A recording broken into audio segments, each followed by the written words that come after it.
Well, hello and welcome to this English lesson where we're going to talk about fixing and repairing, a topic that I know a lot of words and phrases about fixing and repairing, but I am not an expert by any stretch of the imagination. I can fix some things. I'm okay at it. That means I'm not really good at fixing things. I'm okay at it. I can fix small things. I can repair small things. If you're not sure what fixing and repairing is, it's when something is broken and it needs someone to just add a new part or fix it in some way so that it works again or so that it is usable again. So today we'll do a little lesson on fixing and repairing. It's a few words shorter than some of my other English lessons, but maybe I'll spend a bit more time explaining each word and each phrase. So let's get started on this lesson on fixing and repairing. I want to start by talking about the verb to fix. So we have the verb to fix, the verb to repair, the verb to mend, and the verb to patch. So let me back up and talk about the verb to fix. The verb to fix is probably the most common way to talk about something that's broken or worn out that needs to be fixed, okay? Even if you're talking about things like your car or your computer, or maybe a button fell off your shirt, the general term, the verb we use the most often, in my opinion, is the verb to fix. I need to have someone fix my car. I need to fix my shirt. The button fell off. I need to get my computer fixed because it stopped working. So this is probably the most general term. In fact, if you're learning English and you want to talk about something that needs that isn't working and you want to have it fixed, I would use the verb to fix. I've just defined it by using it. We also have the verb to repair. It means pretty much exactly the same thing. I need to have my car repaired. We wouldn't use it for clothing. You don't usually repair clothing, but you might get your computer repaired. In fact, we often have repair shops. A repair shop is a place where you can bring something so that someone can repair it. We don't use this verb as much. We do use it a lot, but I think because it's two syllables, repair, fix, repair, takes a little longer to say it. So maybe we just use the verb to fix. But again, it's almost a direct replacement, except I don't think I would use it for clothing. We have the verb to mend, which is not heard very often, and it's almost always used to talk about clothing. So if there's a hole in your jeans, you might have someone mend it. If you have a hole in your sock, you might have someone mend it. The reason we don't use the verb to mend to talk about fixing clothing very much anymore is because people don't actually mend their clothing very often anymore. Quite often, when an article of clothing gets a hole in it, people just throw it away. So because our society has become quick to throw things away instead of fixing them, verbs like to mend aren't used very much anymore. And then we have the verb to patch. When I was a kid, if my jeans got a big hole in the knee, my mom would put a patch on the knee. You can see here this jean has patches. Again, the verb to patch is probably used more to talk about patching up the road, or sometimes you patch up something. But to patch clothing, we don't often put patches on clothing anymore. For the same reason, we don't use the verb to mend as much anymore. Sometimes you just want to do a quick fix. In English, a quick fix is not always the best way to fix something, but it's a fix that you can do very, very quickly without spending a lot of money. Here is a quick fix of a hose. The hose probably had a leak in it, and so a quick fix was to wrap tape around it. Quick fixes are quick to do, but they also do not last very long. So I don't think this is the best way to fix a hose with a leak in it, but it certainly is a quick fix. Other quick fixes might be, and they often involve tape. Maybe you have a cup. Maybe you have a cup and the cup has a hole in it, so you put a piece of tape across. It works for a little bit, but eventually the water will come through. So that's what a quick fix is. Oh, and I thought I should, another quick fix if a light bulb goes out is to change the light bulb. But I thought I should tell you a joke. There is a joke in English, and I'm sure you have the same joke in your languages. And the format of the joke is to ask, how many of a certain type of people does it take to change a light bulb? This joke can be very rude, and it can be very, what we call derogatory. I'm going to tell the joke and make fun of Canadians because I am Canadian. I'm not going to tell the joke and try to make the joke make someone from another country feel bad, but I will make fun of Canadians. So the joke would go like this: how many Canadians does it take to change a light bulb? And the answer to the joke is usually something that makes fun of the people you were talking about. So the answer for this one is that it takes 3. 1 to stand on the ladder and hold the light bulb, and then 2 more Canadians to lift the ladder and walk in a circle so the light bulb gets screwed in. So you can see how it's kind of a funny joke. Please don't use this joke to make fun of other people. But if you want to use it to make fun of yourself, that's fine. And the answer to the joke changes. There are many, many types of answers to the joke. How many Canadians does it take to change a light bulb? There's something new in the world called a hack. A hack is when you use something in a way very quickly to solve a problem or to fix something. So a hack would be, if you look at this, they used paper clips to hold all their cables. So instead of buying a cable holder, and I know this isn't really a fix or a repair, but a hack is something you do in life to fix a problem. So if the problem is that all your cables are on the floor, a hack would be something that you just do quickly to solve that problem. So this hack is to use paper clips, the big type of paper clip, to hold all of the cables up. So I want to talk a little bit about the state of things before it needs to be fixed. And there are different ways to describe things that need to be fixed. One is to just say it's broken. So this phone was dropped and now this phone is broken. You can see that the glass is all fractured, that the glass has shattered a little bit. So when something is broken, it needs to be fixed. I'm not sure if this is fixable. I didn't put the word fixable in my list. I probably should have, but fixable is a way to describe something that you can fix. If it's not fixable, it's usually just garbage or needs to be recycled. I did want to go back and mention that the word hack comes from in computers. In the computer world, when you hack a computer, it means you kind of find a way in or you get past the security. And we've now started to use the word hack for things in life as well. So when something's broken, it doesn't work anymore. But when something's damaged, it means something has happened to it. Okay. So let me think about this. There was a big storm in the US recently, and it caused a lot of damage. There's a lot of buildings that are damaged. When a building is damaged, it needs to be fixed. It needs to be repaired. When you get in a car accident, your car is damaged. And so you need to find someone who can repair the car or fix the car because it is damaged. So things can be broken, things can be damaged, and they need to be fixed. Sometimes things just break down. When something breaks down, it stops working. We usually use this verb to talk about vehicles. My car broke down on the side of the road last week. I'm going to go on a long trip. My car's in good shape, but I hope it doesn't break down along the way. So breakdown is, I'm not sure I use it with anything else. Like my tractor can break down. You can have, I think it for anything that you drive, like a truck can break down, a car can break down, etc. Sometimes things are just worn out.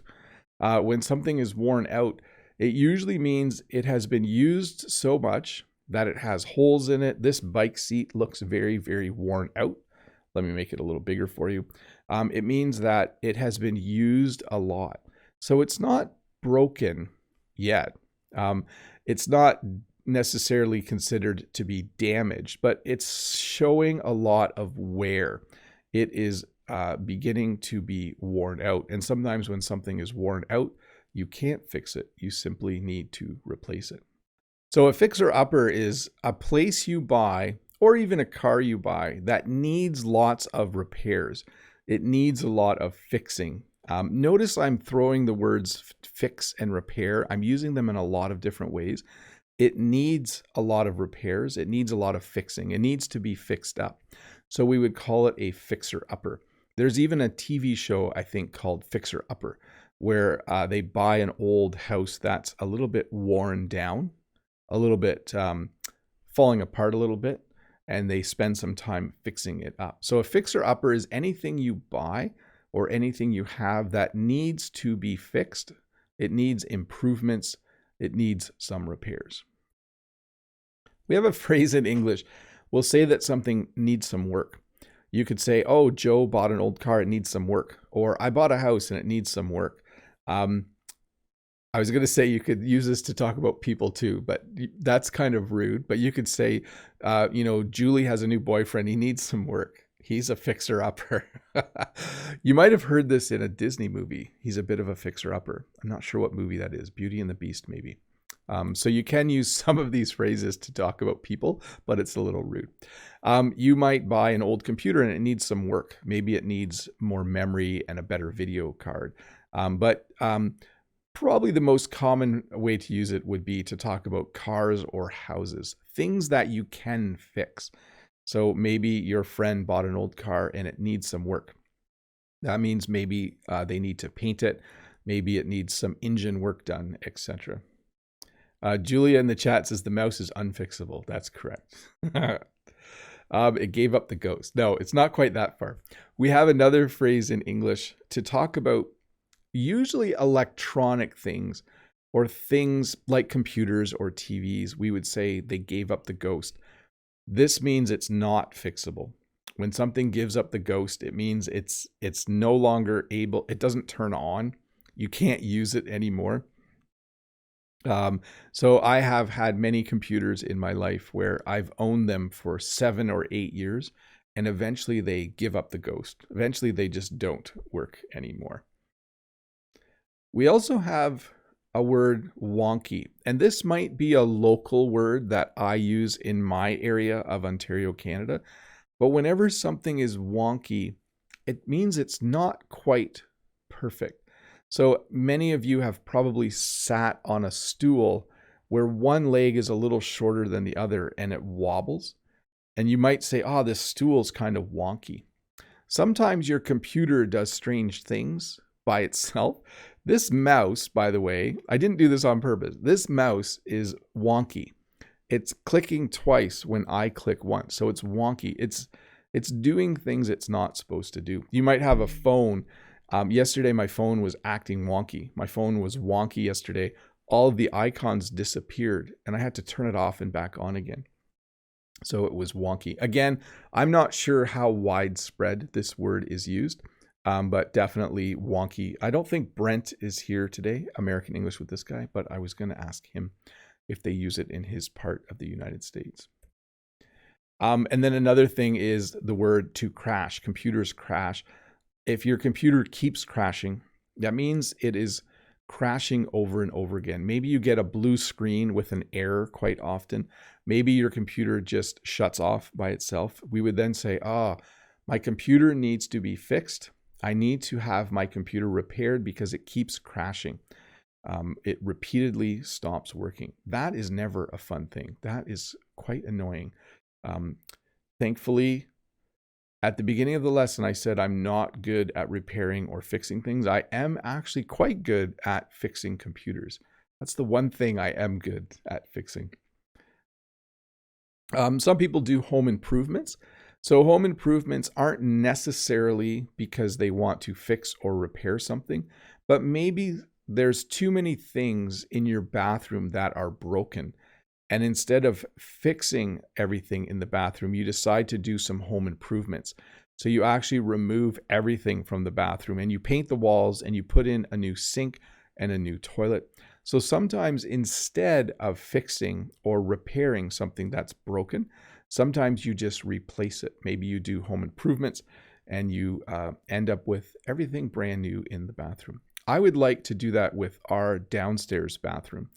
Our downstairs bathroom sink is currently broken. It leaks a little bit, and I've repaired it 3 times in the last 3 years.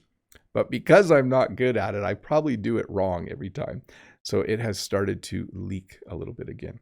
Hey, we do have Sean from Free 99 English here. I should ask Sean if he uses the word wonky. He's on the east coast of Canada. We'll listen in the chat, see if he uses that word. So we have DIY, which stands for do it yourself.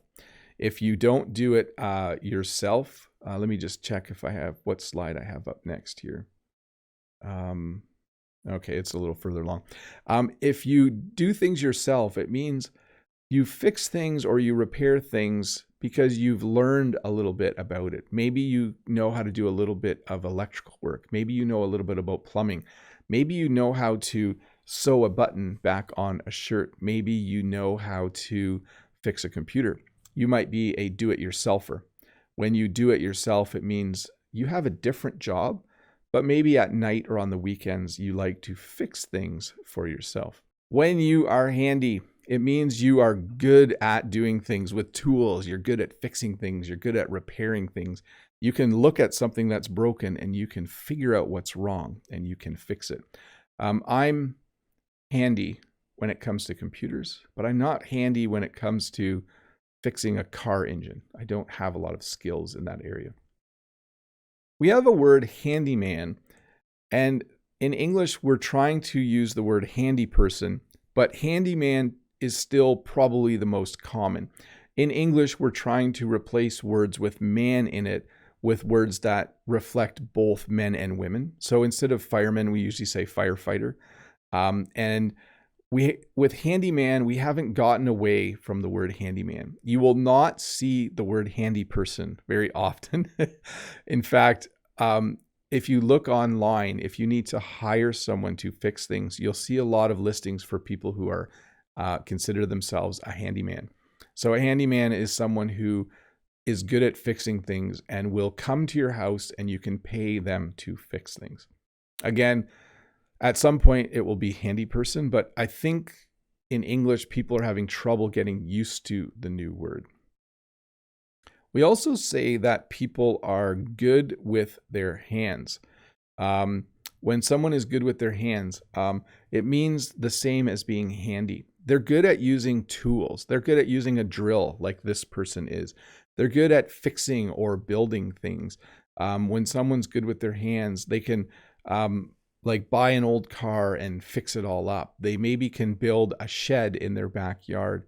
If their sink is leaking, if you're good with your hands, you probably can fix it. You'll go to the hardware store and buy the correct part. But definitely, I'm a little bit better with my brain than with my hands, I would say. Let's get to the next slide. If you are not handy, if you are not good with your hands, we often say that you are all thumbs, okay? In order to be good with your hands, you have to be able to use all your fingers. If you say to someone that you are all thumbs, it means that when you try to fix things or repair things, you end up maybe making it worse, or you just can't do it very well. I have a friend who is all thumbs. He has, I shouldn't make fun of him, but he has trouble even climbing a ladder because he's very talented at other things. He is not talented at fixing things or doing anything that involves tools. He's all thumbs when it comes to that. If you aren't handy, and if you don't like doing things yourself, you will probably hire a professional or an expert. Like I mentioned, I can do small repairs in my house. I can do computer repairs. But if my tractor is broken, I hire a professional. I hire an expert. I am not good at fixing things like that. So it's important that I hire someone who knows how to do it. Certainly, this is going to be a bit of a review, the next few slides, of the lesson I did on tools a year ago. But in order to fix things, you will probably need tools, little things you can use with your hands. in order to fix things. You will probably have a toolbox. I think most people have a small toolbox in their house. Even if you're not handy, it's a good idea to have some tools around. Basic tools that I think everyone should have: a hammer.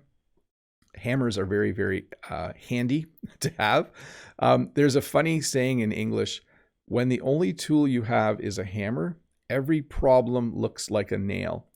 And what that means is that if you only have learned one way to deal with problems, you'll always deal with them the same way, which isn't always a good thing. But anyone who needs to do small fixes, everyone should have a hammer.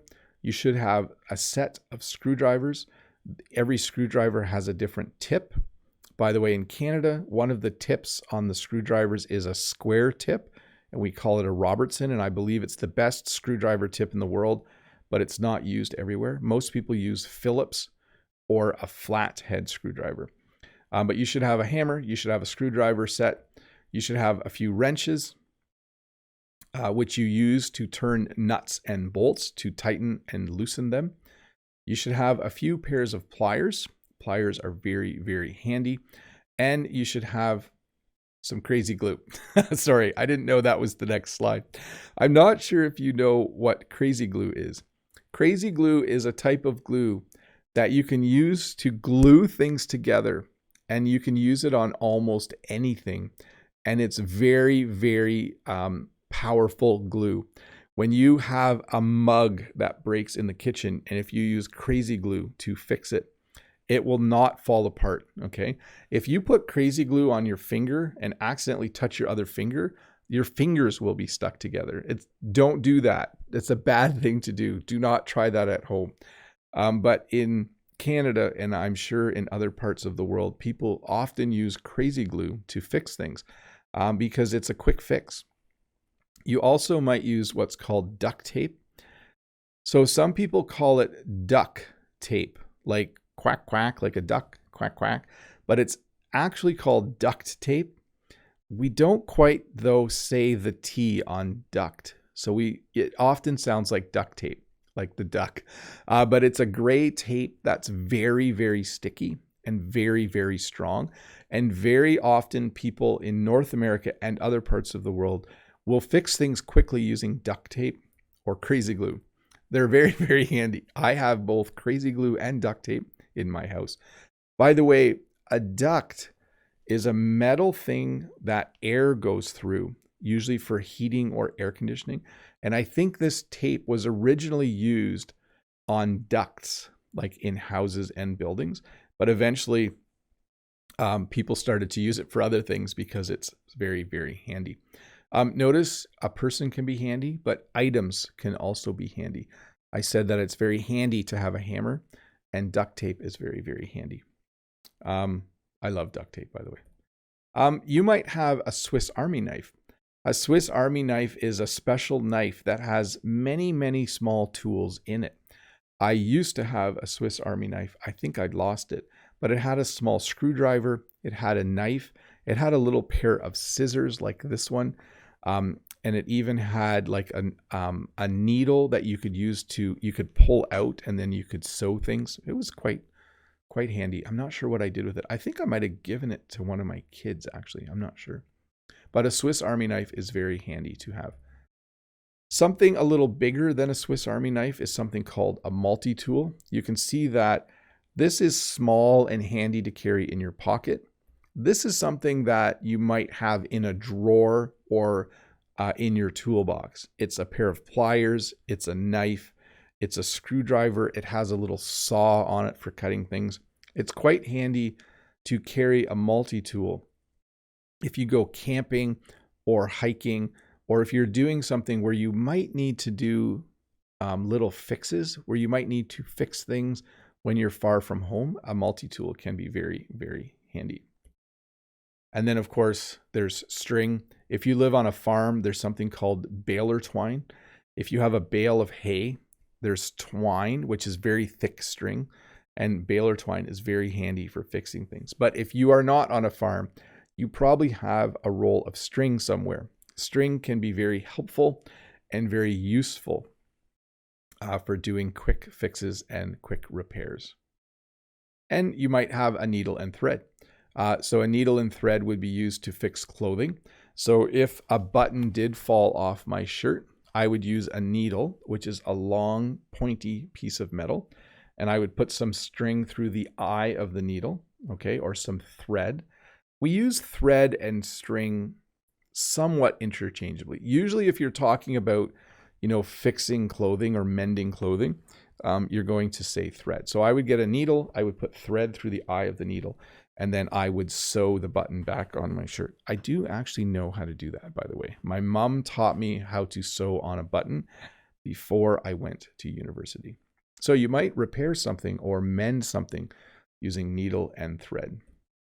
And if you're lucky and you know how to use it, you might have a sewing machine. I don't know how to use a sewing machine. We do have a sewing machine in our house, and it's quite handy.